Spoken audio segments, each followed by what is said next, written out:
ma laaj la est-ce que yaa ngi saraxe bu dee waaw nga ma tontu xayrun yaa ngi def lu baax te maa ngi ñaan yàlla na continuer bu dee déedéet nga ma tontu maa ngi lay ñaan 1 minute ci sa temps ma jéem la convaincre ba nga commencé di saraxe incha allah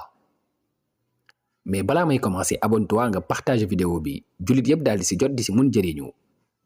bu loolu yëpp baaxee fal nabda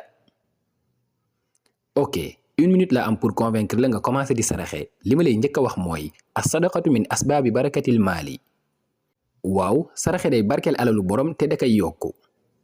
du samay wax yàlla sunu borom mooy wax